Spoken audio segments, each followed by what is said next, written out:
Perfect. So you're welcome to Thriving in Canada webinar series.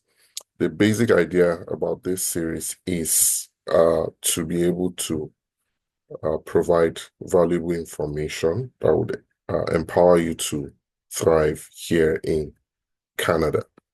A brief introduction. My name is Dr. Afuda. I'm an independent insurance advisor. I'm based in Ottawa, Canada, with my family. Basically, what I do is help my clients build financial security for themselves and their family. And I'm also a big believer in the power of information in transforming lives. And that is the driving force behind the Thriving in Canada webinar series. I believe that you can thrive in Canada when you have access to the right information at the right time.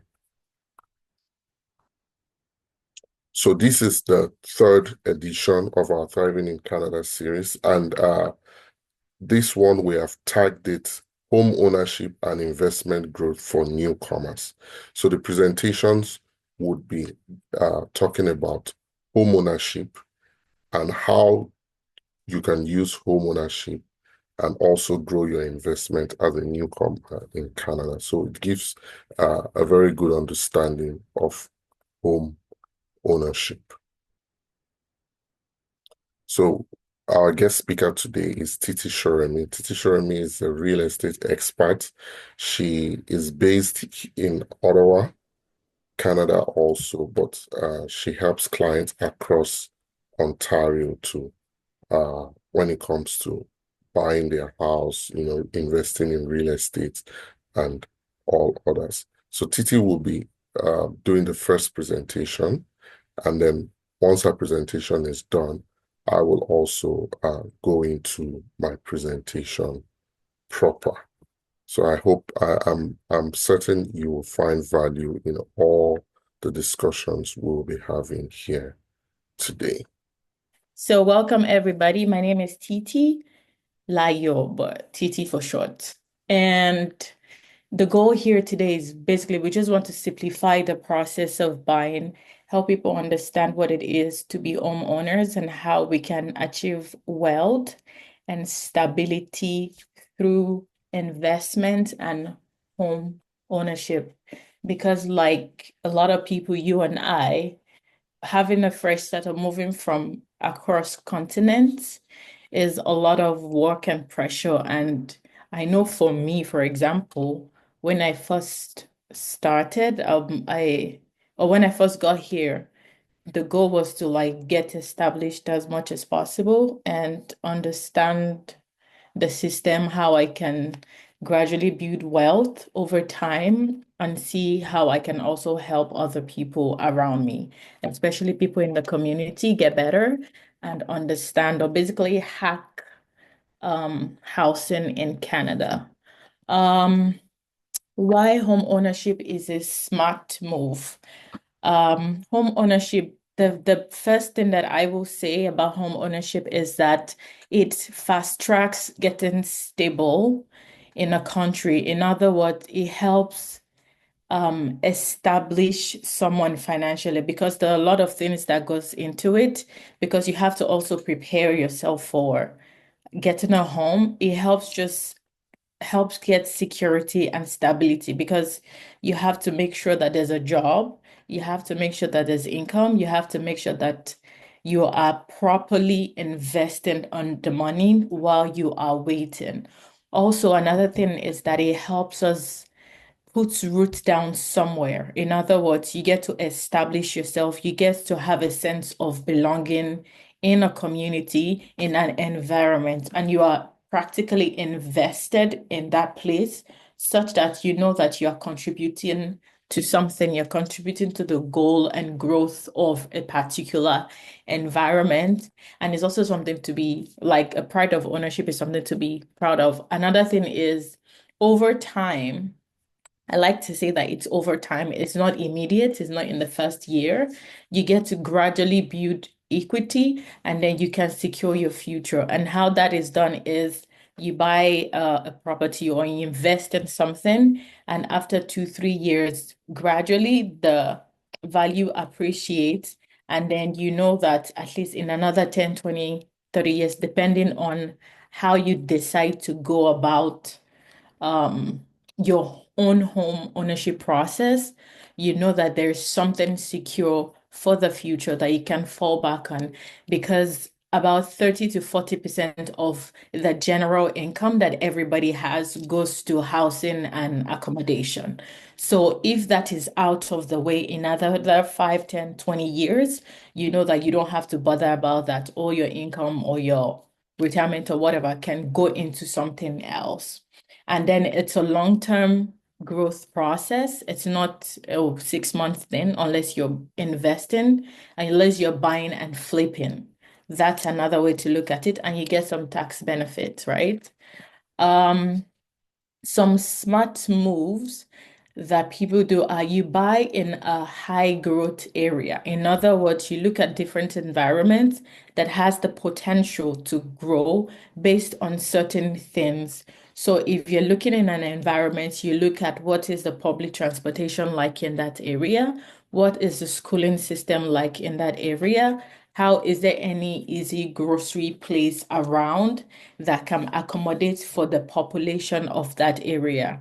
So basically, an area with strong demand and will result to like a better return. In other words, areas that are growing gradually. I'll use Barhaven as an example. For 5, 6 years ago, Barhaven wasn't this big. Even Stittsville and Kanata, they were not this developed. And 5 years ago, even 6 years ago, but now it's growing and it is still expanding.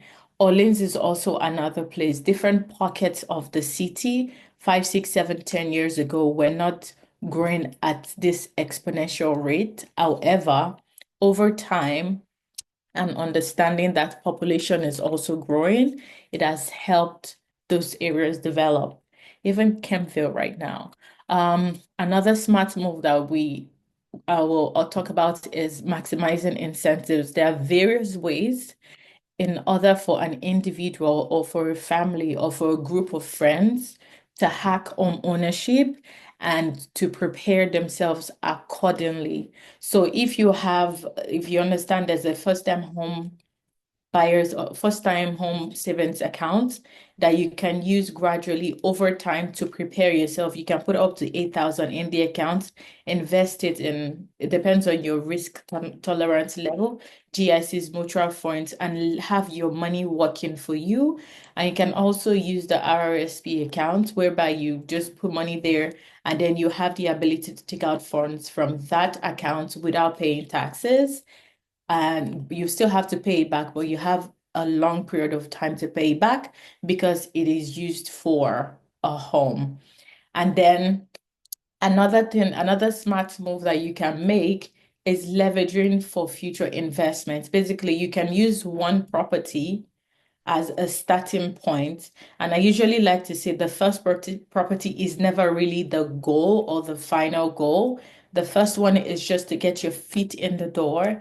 And then after you branch out based on how you, if you want to branch out, because not a lot of people want to have multiple properties, or you can buy the first one, make it grow for you. And then after a while, you can decide to sell it off and move into your dream or final destination. And another thing is we have to also understand when is the best time to sell a house, when is the best time to hold the house. That is one thing that is very important when we're trying to plan, invest in real estate, and also understanding that it's not really possible to time the market. However, there are things that can be done that can improve the sellability of a property over time, over a couple of years. And also you build equity fast by making extra payments. When we say build equity, basically means that yes, we know that a chunk of, I think that's one thing a lot of people don't know. When you make a payment to your mortgage, a chunk, how the banking system works is, first of all, they're going to cover their own themselves, the institution, they take out their interest, and then the rest of the money will go towards the primary. The goal of building equity over time is to ensure that that primary mortgage, let's say 500,000, 600,000, 700,000, is paid down faster instead of just paying the regular thing and putting that money solely in interest. So those are ways that we can make smart moves in order to build equity fast and also to reduce our debt to income ratio. Now, the steps to home ownership is quite easy. It's quite straightforward. However, you have to be ready because a big thing is if you're trying to get a loan from a bank, they'll look at the income coming in for you. So how are you managing your current income? That's the first thing that is going to be looked at, right? So you have to review your income. You have to understand that there's a general metrics which the bank use and other things that evolve, but not limited to just income. However, the bank would take your T4, for example, say for 2024, if you made 100,000 and then they multiply it by 4.5, depending on the metrics they use, that will give a rough idea of where you are at that moment, right?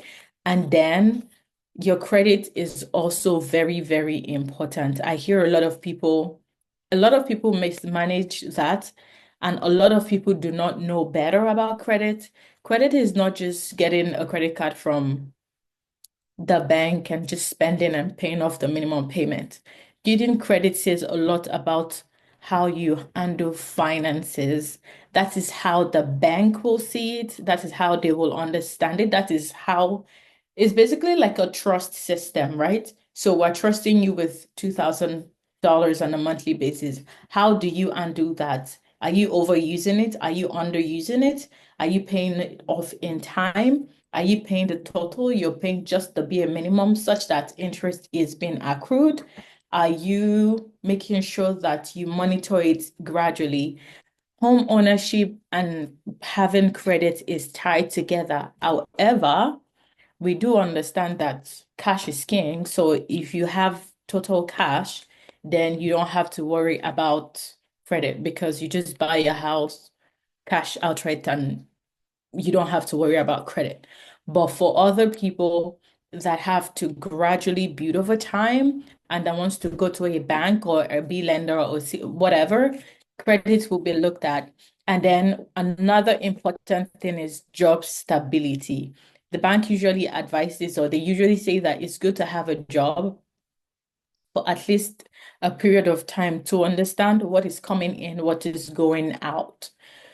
So the first thing is to assess if you are ready. Not everybody is ready when they want to buy, even though you might have that 20,000, 30,000, 50,000, $100,000 saved. There are other factors to consider when trying to buy a home.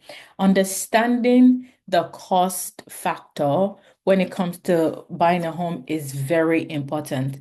Everybody focuses on just the down payment, but aside the down payment, there are other things involved. You also have to consider the cost of closing on the house because basically the lawyer is gonna say, I'm transferring the ownership of this property A to property owner A to owner B. There's a cost for that transferring process. You transfer the land, you transfer the title, you get title insurance.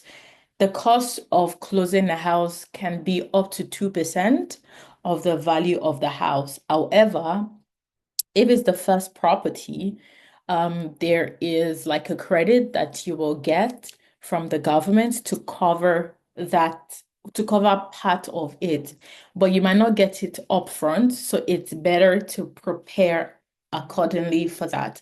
And the thing is, the bank usually likes to see that this money is available in the account before they finalize any agreements they have with you because it's guaranteed. If you don't have your closing cost, then you don't have the closing costs, you know? Another important thing to understand is mortgages and mortgage rates. A lot of us do not understand mortgages in this country. And that is because where we come from is either you buy that and you build by yourself, or you just borrow money from your family and then just build. But here we need to understand that the mortgage we're getting is a loan that can span over 30 years lifetime. And the rate is not fixed from the beginning to the very end of that 30 years. It can go from 1 year, 2 year, 5 years, 10 years, depending on the agreements you have. And mortgages can be fixed or variable. And you can get mortgage not only from a bank, you can also get from like cooperatives, or you can get from private lenders. Understanding that each group of lenders come with their own terms and conditions, and understanding those terms and conditions is very important for your own financial literacy, but also to make sure that you are not just paying interest to the bank, you're knowing that you have a strategy that, okay, I know that I'm paying 2,000 in interest, and then the remaining 500 is going. And I know that my interest rate is at 4.59 or 4.99 or 5% or 7%, depending on what you can negotiate with the mortgage provider. Another thing to do when trying to buy a home to understand is it is absolutely imperative to get a pre-approval. And the reason is you can't start shopping for an $800,000 home when you don't even know if the bank will approve you an $800,000 home. It's better to know what the bank is going to approve you for than just outrightly diving into home ownership, or even going to get a pre-construction. You might have that down payment or that payment structure, which is very attractive. However, if ultimately you cannot get approval from the bank or you don't qualify, all that down payment is lost and you wouldn't be able to get it back. So, getting a pre-approval strengthens your offers, but it also helps you know the budget that you should be working with. And it also helps with planning for the future. Let's say you want to buy a house and right now you get a pre-approval of 300,000. You have two options. You can either proceed to an area where you can get a $300,000 home, or you decide to scale up your income. In other words, increase your capacity and increase income by getting a better job or moving up a rank or something to prepare yourself for that desire to get into the market. And then after getting a pre-approval, you have all your down payments, you have your cost, your credit is good, you're financially ready, your job is secure, you have somebody walking you through all that process. Finding the right home is another important thing. The neighborhood is very important. The property types are very important. The market trends is very important to note.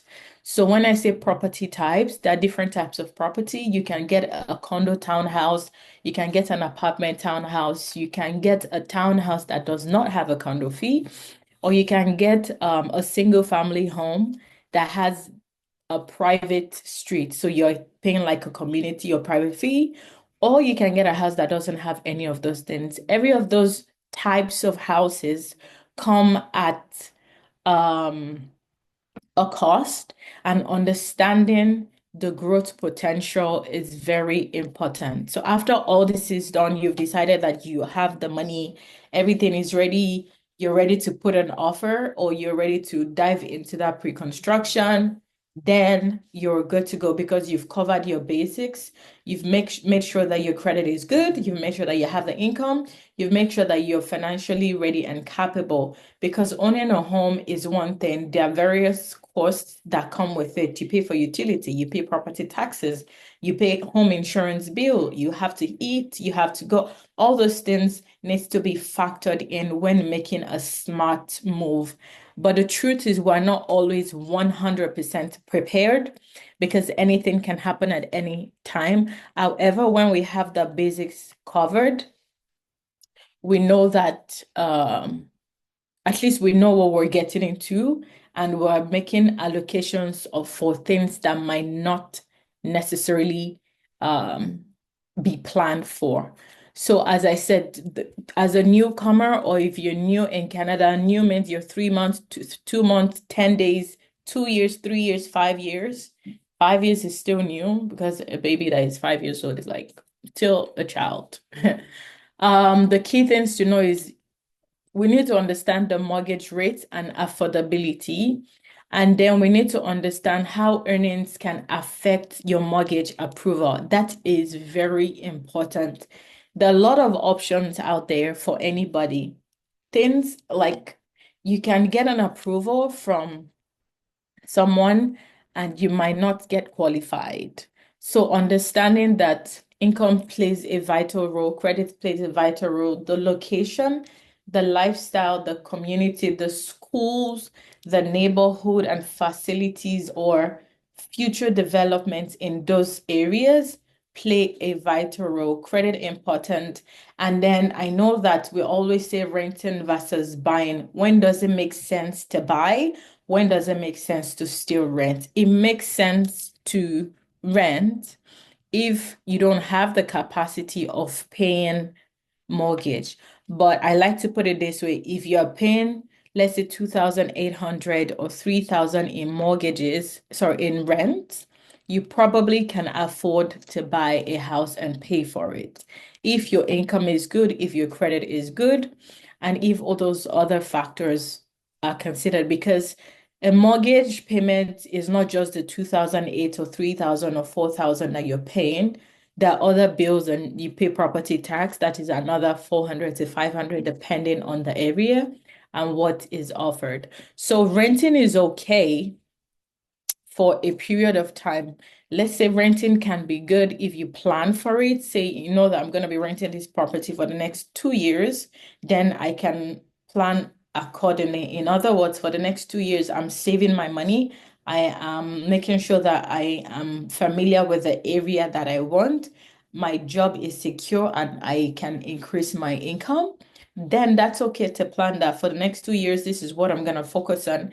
And then thereafter, you scale up and say, okay, now I'm ready. And some people don't have to wait 2 years. You might just be 6 months. You already have the money, you have the job, you have the credit, and your rent is coming to an end. And you're like, okay, am I going to, especially if your landlord says they want to increase the rent by three, four, $500 and add that, depending on the area you are, then you might also want to reevaluate and see if renting still makes sense, or if at that point it's time to consider other options. Other options meaning if I'm paying 3,000 in rent, can I get a house that I can build for myself, for my family, for my retirement that I can just get into and pay it instead of paying this money to the landlord, I can pay for myself and I am building something, I'm putting roots down and I can create wealth from that. And again, property taxes, closing cost. Now, investing your in first home is a stepping stone. You're building equity, equity in the sense that after 2, 3 years, the value of the home appreciates at about 7% over time. And then you can use that to say, in another 5, 10 years or 15 years, definitely the house shouldn't be where it wasn't when I got it. It should have gotten to this particular value point. And then you know that, okay, I have this saved up, not in terms of monetary value, but in terms of diversification of portfolios. In other words, I always encourage people to diversify your portfolio. It's not only a house or car. Car is a depreciating value, or buying stocks. There are different ways to diversify your portfolio. You can decide to do investment in terms of houses, or there are various other types of investment. And truth be told is it's not only in Canada that you can invest in real estate. There are other countries that are really doing very well right now that can be invested. That might be cheaper option. However, terms and conditions apply. Now, so the first one can be an investment. You can buy and just decide to rent it out or not do anything with it. There are some $400,000 homes going up in very close to downtown right now. It's a condo that you can easily rent for 2,200, 2,400 that you can just put there, and then you know that is just making money for you. You're renting it out, you're not paying any bill. That's if your mortgage and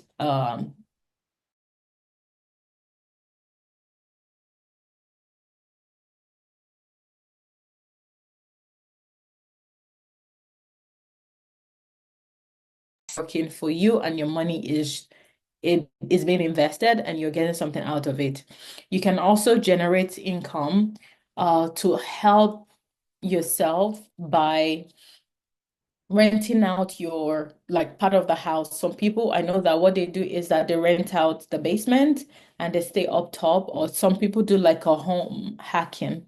In other words, if you're not a lot of person, if you're a single individual or you're just two people in a house, you know that you have a three-bedroom house and you're only using two and the basement is there, you can decide to rent out one room and also rent out the basement or use the basement for something else while you're not just paying all the cost of owning that home, you can also lay it off on another person. A lot of people do that to start with. It might be inconveniencing for some people that like privacy. However, it just helps build something over time. Another thing is leveraging home equity. You can use the value of your home to invest in future properties. For example, let's say you have a house that you've had for the house for like 3 years, and then you want to move from this house to another one. You want to take this one, rent it out, and buy another property. The bank will do an evaluation or an appraisal, see the difference in value, and you don't necessarily have to out of pocket look for a down payment for the other house. You can take out of the first property and invest it in the second one while the first one is making money for you. Now, there are some mistakes, like big mistakes that I know that people go through when it comes to investing. One is I know for a fact that some people go to mortgage brokers that inflate their income. And typically, I find in today's market that it comes back to bite people in their behind, because if you can't afford it from the get-go and your numbers have to be inflated, you're putting yourself in a detrimental position that is not good for you. Understanding that a lot of people underestimate the cost of owning a home, maintenance, property, taxes, unexpected expenses. Some people ignore credit because the thing is, even if you buy a house, your credit is good. After a while, you're going to have to refinance or you're going to have to renew your mortgage, and they will look at your credit again. And you have to make sure it's good unless you get a higher rate. And then that's the first. The third one is buying beyond your means. I do understand the pressure of wanting to get a home, especially if everybody around you is like, "Oh, yeah, I just moved into my first property and all that." However, if you are not financially ready or stable, then it will be a huge strain on an individual. Now, buying the wrong location, it's good to thoroughly research the area you want to buy, and also, but the thing is, it can't be totally narrowed down, but you can have A, B, C, and know that this area is a good area from past history. So you're safe, your investment is secure. Now, neglecting future plans. Getting a home is just one current plan. We'll have to think about the future. How is this, if you're going to have a family, how is this going to impact my family? How will they be able to move from point A to B? What might the resale value be? But then the resale value of a home is sometimes always dependent on the neighborhood and the environment. So that is why it's important to choose an environment that is secure and that will positively impact the resale value of your home. So I have spoken pretty fast. I don't know if anybody has any questions for me. Are we there? Yes, we are. Nice. So I will say call for action will be, let's start with understanding where you are right now financially and getting input for someone that is on a daily basis interacting with the home ownership world. And also we can set realistic goals tailored to an individual to understand this is your situation right now. This you might have to wait another 6, 10 months, a year in order to be able to buy. Or if it seems like the numbers make sense right now, you will be able to afford right now and use what you have to prepare or to grow yourself. Is that good? Hi guys, thank you for your patience. So let's get into it. My presentation today will be about home ownership as a part of your wealth building strategy in Canada. How to properly own a home. Yes, that's right. As glamorous as home ownership sounds, there is a proper way to own your home in Canada. And that's what we're going to be diving into today. A disclaimer, I'm going to be making a lot of direct, I would say controversial statements in my presentation. I am always open to learning and growing. So if you disagree with any of my statements, feel free to reach out to me. Let's rub minds together. I'm always open to exchange of ideas. Let's get into it. Home ownership as a part of your wealth building strategy in Canada and how to properly own your home. First, let's establish some facts. The first fact is wealth building is achieved by investing. The second fact is this. The entire point of investing is to achieve financial freedom, which most of us know as retirement. But I'll let you know that retirement is not by age, right? The only reason why a person can retire is because whatever investments they have can continue to pay for their lifestyle without them actively working, which is actually financial freedom. So if you want to wait till 65 to achieve this, well up to you. But there's nothing stopping you from achieving this right now or achieving this in your 40s or achieving this in your 50s. And the only way you can achieve this is by investing. And that is the entire point of investing. Now, if you don't invest, you will never achieve this. I'm pretty sure you would have come across people in their 70s who are still actively working, right? It's not because they love it. It's for most of them anyways. It's not because they love it. It's because they cannot afford not to work. So if you don't invest, you will never achieve retirement. So keep that at the back of your mind. Now in Canada, tax efficiency must be at the top of your mind when you are investing. So tax efficiency, tax is your biggest expense. Tax will be your biggest lifetime expense in Canada, right? Throughout your life, you will continue paying taxes. And even in death, your biggest tax bill actually comes after you pass away.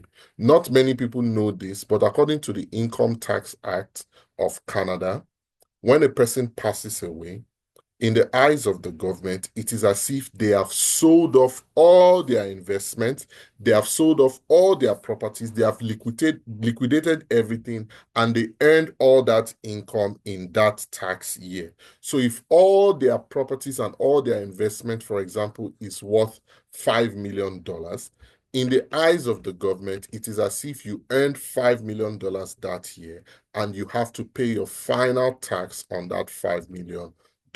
Now, the government will get their tax before any of your beneficiaries will see a penny from your investment. So your biggest tax bill actually comes after you pass away. So when you are planning for your future, when you are investing, tax efficiency must be at the very top of your mind. So let's move on. Statement number one, or let me say controversial statement number one. Your primary residence is not an investment. And I will emphasize this statement several times throughout my presentation because it is important you get the right mindset, especially around home ownership. Your primary residence is not an investment, but there is a but. Homeownership is key to achieving a stress-free retirement in Canada. And here is why. What kind of retirement are you hoping for? The typical Canadian household spends 40% of their income on housing. So when we're talking about household now, we're talking about the entire income of the household, whether it's coming from just the husband or coming from the husband and the wife or coming from just the wife, the entire income of the household. The typical Canadian family spends 40% of that income on housing. Now, the typical household income for retirees in Canada is about $69,000 a year or $5,825 a month. Now, what kind of retirement would you have if you need to spend 40% of this on housing? If you look at $69,000 a year, it's not a lot of money, but if you are not considering paying rent or paying a mortgage out of this money, it's actually a very good amount of money to retire on, especially if you don't have kids to take care of. Your kids are grown, your kids are out of the house. It's a good retirement income. $69,000 a year is actually a healthy retirement income, but only if you are not spending money on housing or 40% of it on housing. So this is why I say home ownership is key to a stress-free retirement in Canada, because then you don't need to be thinking about spending 40% of your income on housing when you are retired. Now, what are some of the other advantages home ownership gives you? Home ownership provides an opportunity for tax-free gains. Remember, I told you tax efficiency has to be at the top of your mind. One of the few ways to earn tax-free income in Canada is through the sale of your primary residence. For example, if you buy a house today for $600,000, you live in it for 5 to 10 years, and then you decide to sell it for any reason. If you happen to sell this house for $1 million, all the profit from that sale is tax-free to you. Most people don't know this, right? This is one of the ways you can earn tax-free income in Canada or tax-free capital gains in Canada. And it's only available to you if you actually own a home. Now, home ownership also provides you with access to cash to leverage other opportunities. So what I mean by this is a home equity line of credit, if used properly, can give you access to capital to leverage other investment and business opportunities. This is something you simply don't have without owning a home. Now, home equity does not happen immediately you buy a home. It happens over time because home equity actually means the money you have paid off from the mortgage plus the value, the increase in value of your property, right? That is what is considered equity. Now, over time, your bank will be willing to leverage you that money, or rather loan you that equity, right? If you need it, right? So if you have a business and you are looking for capital, or for any reason you are looking for capital, you'll be able to leverage that cash. But if you don't own a home, that opportunity is not even available for you to consider. So now let's get into how to properly own a home in Canada. Again, your primary residence is not an investment. again, please, it's important you get that at the back of your mind. So how do you properly own a home in Canada? Successful home ownership in Canada must be based on this. The first one is ensure that your entire home expenses, which is your mortgage, property taxes, bills, repairs, everything related to you living in a house. And this one, I'm not just talking about whether you own the house or not. Even if you are renting, this is important for you. Ensure that your entire home expenses does not take up more than 40% of your household income. Now, if you break this rule, a lot of people break it. If you break this rule, what you will find out is that you will keep struggling financially. You will hardly have money to do anything else. You will hardly have money to invest. You will hardly have money to save. You will hardly have money to provide some pleasures of life for yourself and your family, like going on a vacation or putting your kids in extracurricular activities or any of those things. It will be difficult for you because once you are paying more than 40% of your income on housing, there will be nothing left to do other things. So if you want to successfully own a home, you have to make sure that all the expenses related to owning that home does not take up more than 40% of your household income. That is number one. Number two, ensure that all income earners and caregivers in the family have adequate life insurance, critical illness insurance, and disability insurance. This will ensure your home does not become a burden to you because life happened, right? Or it does not become a burden to your family because life happened. This is what I'm talking about. You own a home today. You are paying the mortgage, or your income and your wife's income is helping to pay the mortgage of the house and pay other bills. Now, nobody prays for death, right? But we all know death happens. One person passes away without life insurance, leaving the other person's income, only their income is now available. Now, will their income alone be enough to cover the mortgage of the house, cover the property taxes of the house, cover the bills of the house, while still covering other bills that needs to be paid in the house? Most likely, no. Then what does the home become in that instance? The home becomes a liability on the family. In fact, I just came across a case recently. One of my clients, she was prompted to get life insurance for herself, as she was explaining, because a friend of hers, the husband passed away recently, and now that friend simply cannot keep up with the mortgage cost of the house because her income alone is not enough to cover it. And the husband didn't have life insurance. Now that property is under process of being repossessed by the bank because she has missed too many mortgage payments. Now, two things have happened. Her credit score or her credit reliability has been demarcated because of such an occurrence, and now the family is at risk of losing their shelter. All this because a proper life insurance plan that would have cost less than $100 a month, right, was not put in place for that family. So that is why having adequate life insurance would make sure your home does not become a liability. Critical illness insurance. Critical illness insurance provides a lump sum tax-free payment in case you are diagnosed with any of the listed ailments. In Canada today, according to Health Canada, 1 in 4 people will deal with a critical illness such as cancer at some point in their life.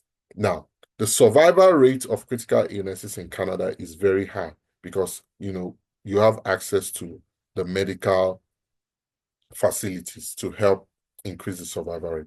But the truth is that when a family is dealing with critical illness, the person will have to stop working for some time, or uh, uh, um, somebody will have to take time off work to ensure that the person is being cared for. All this is happening but your bills do not stop. The only thing that stops is your income. If you don't have the kind of coverage that will pay you a lump sum money so that you can be able to take care of your bills while you are dealing with such a situation, it puts you and your family in jeopardy, especially when you own a home, even when you are renting, because you stop paying rent, it becomes a problem for you. And the last one is disability insurance. I emphasize disability insurance essentially for self-employed people or business owners. If you are working full-time, right, ensure your employer provides a very good disability package. If they don't, you should get one for yourself. So disability insurance simply means you get injured or because of an accident, you can't work, or for any reason, even if it's sickness, you can't work, right? Disability helps you to replace your monthly salary. So you can decide, okay, I want to replace 50% of my monthly salary, or I want to replace 70% of my monthly salary in case something like this happens. That way, if you are unable to work, there is income to pay off your bills. So if you are going to own a home successfully, these three kinds of insurance is key. If not, you are exposing yourself and your family to life events. And then number three, make sure you have a properly funded emergency fund. Now, I myself, I have made this mistake, right? In fact, not I have, I made this mistake when we're looking to buy our first house. We had money saved up, right? And that money, it was a good money for our emergency. In fact, it was more than 6%, 6 months of our core monthly expenses. So we had that assurance that if anything happens, we are unable to make money for 6 months, we'll continue to be able to take care of our bill. But this opportunity came to buy a house. And we felt, oh, we need to take advantage of it immediately. So we scraped up all the money, right? Put down payments and do everything to secure buying the house, right? Now, the truth is, if you buy a home without having an emergency fund, especially in the climate we are in today, which everybody's now realizing that there is nothing like job security, right? What if you lose your job?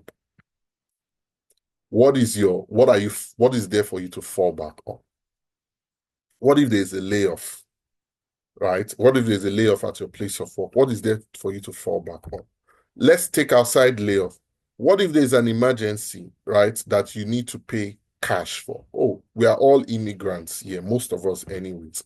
Oh, you get a call. Oh, you need to travel back home because this and this happened. That is a ticket of $1,500, $2,000, right? What is there to create a buffer for this? Is it your credit card? Is that what you are depending on? So not having a properly funded emergency fund and being a homeowner actually exposes you, right? Because a simple event like a job loss or a real emergency could put you in credit card debt, which will destroy your finances. So before you go ahead to own that home, ensure you have a properly funded emergency fund.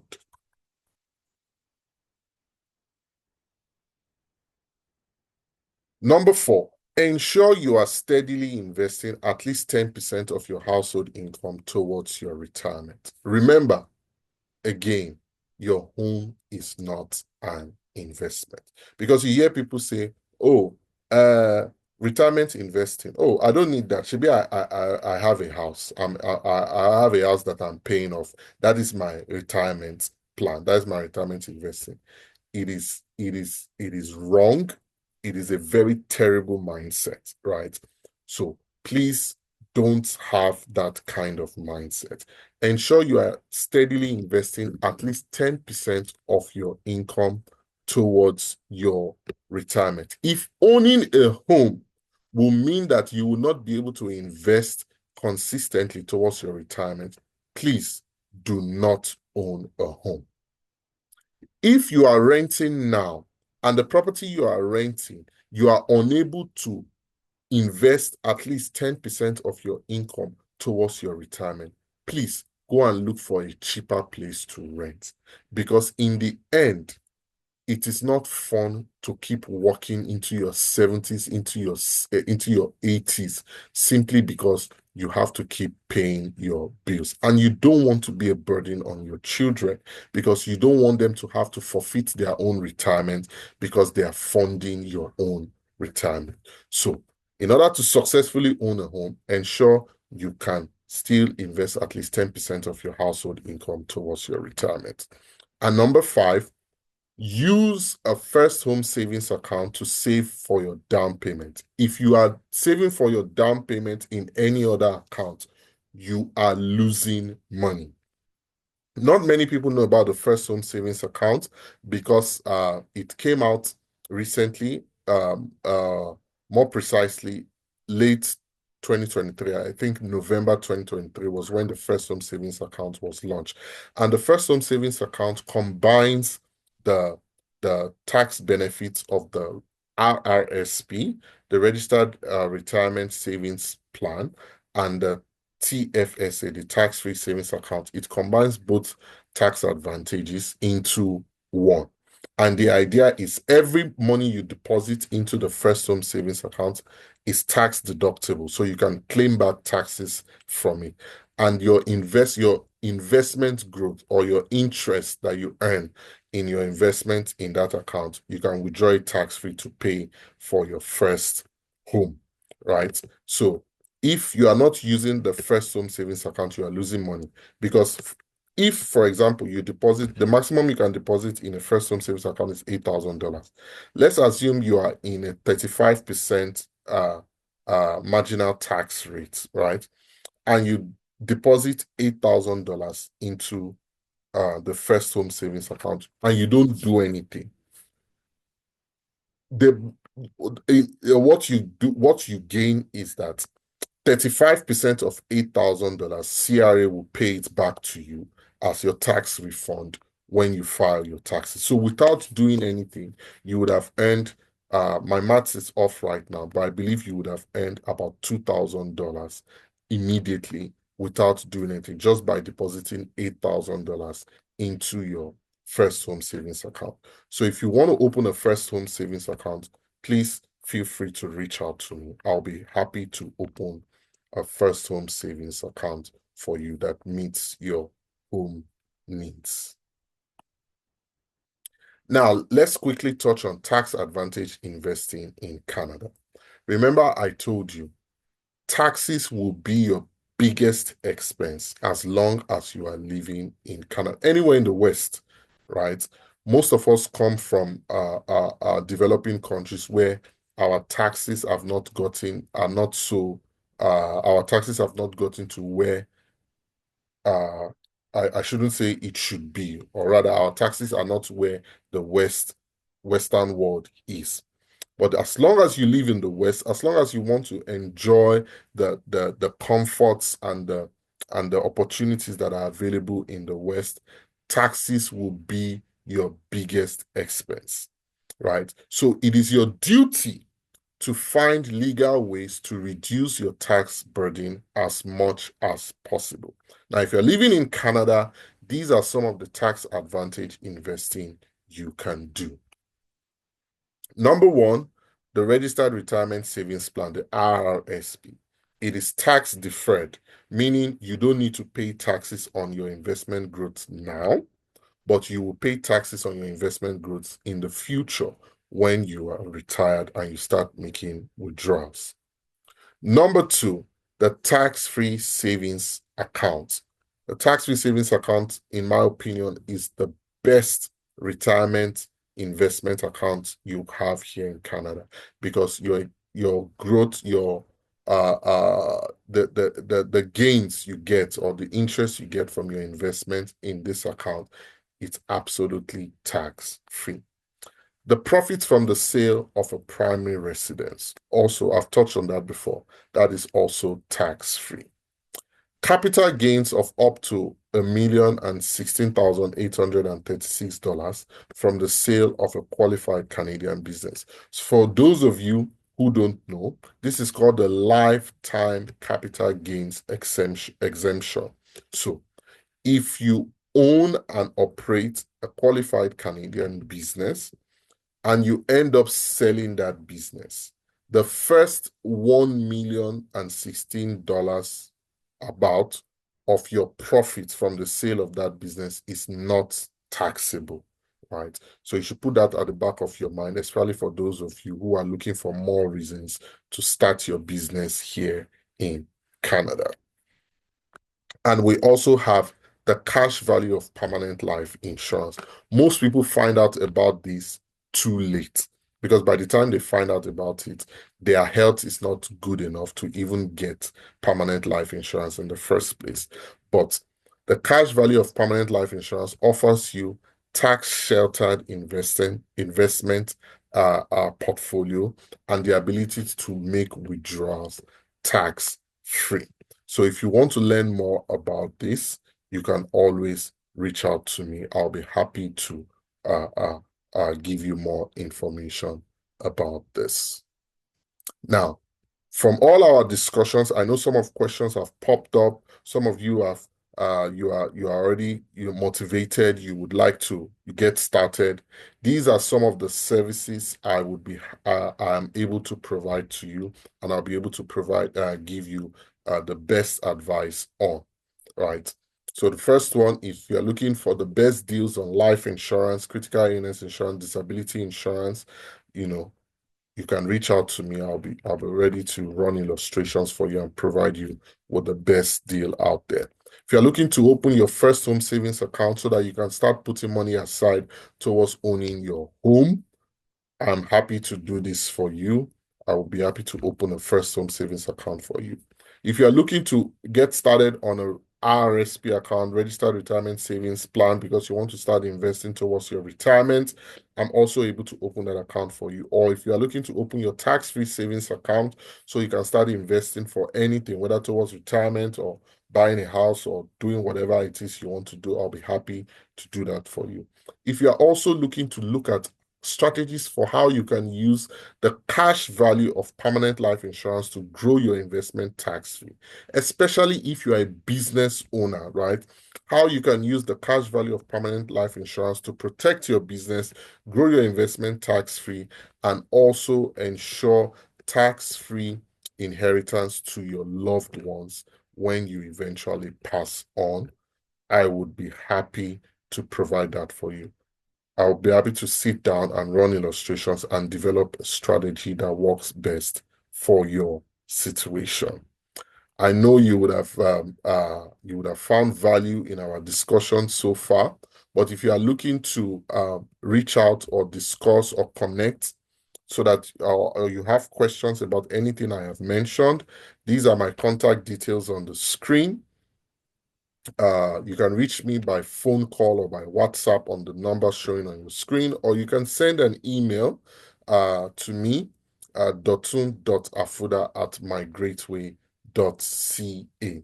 Also, if you scan the QR code showing on your screen right now with your phone, you would see all the platforms I am available on, and you'll be able to connect with me on all those platforms. And also, if you scan the QR code on your phone, my contact details will automatically save into your phone along with all the links to all my platform. And on the right hand side, you will see again all the services I provide, and I will be happy to partner with you to build a financially secured family. Thank you for your time. Are there any questions? I will now go in, look into the chat to see if there are any questions. Thank you all for your time. Okay. Or does anybody have a question they want to ask? Right?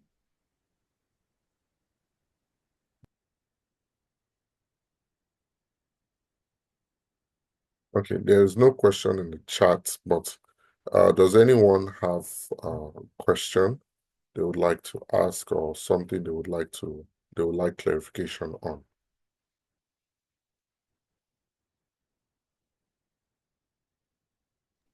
Hi, thanks for your presentation. My name is Timmy.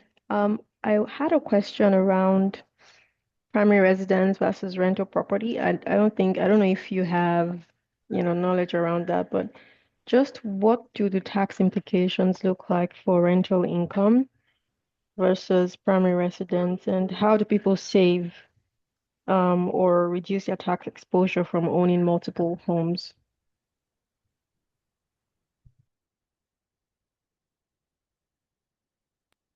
I will say that the best answer will be gotten from a tax specialist. In order for me not to implicate myself or for me to say something that is not 100%. That's a good question that will save you a lot of money. If you want me to refer you to a tax specialist, or if Dotun has someone, we can connect with you and refer you to the person so that the person will be able to professionally answer your question and also protect your own interest, which is the most important thing. Is that okay? But maybe Sure, thank someone has you. a better answer.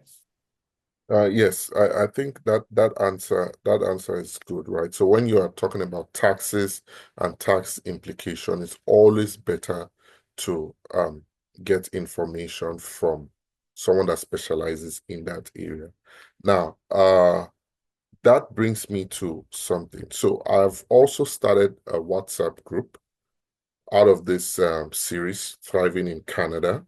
And the idea in that WhatsApp group is we will have professionals, all kinds of professionals. So a real estate expert, a tax specialist, a mortgage expert, an insurance advisor on those platforms, on that platform rather. So you would be able to ask specific questions about these or about any area and be able to get professional answers. So what I would do is I will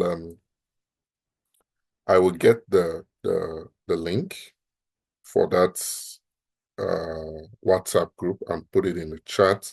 So you are welcome to like join the WhatsApp group. It's new, I'm still building it, but I think it would provide a lot of value right down the line, especially when you have questions that you need answers from a professional. Please note that our next webinar would be next month, where we will be talking about how to properly use a credit card. So I think that is something you as if you're a newcomer, even if you're not a newcomer, you would find valuable. So I would also, once we have that session ready, it will be on all my platforms, Facebook, Instagram. I will also share it with you by email, right? Since you have already registered for the session. And then if you also have like uh topics you would like to know more about, right? You can also send me your suggestions, right? We would be happy to find professionals to give a presentation on those topics. So thank you very much for spending part of your Saturday morning with us. And I hope you guys got value from our presentation. Thank you so much, guys.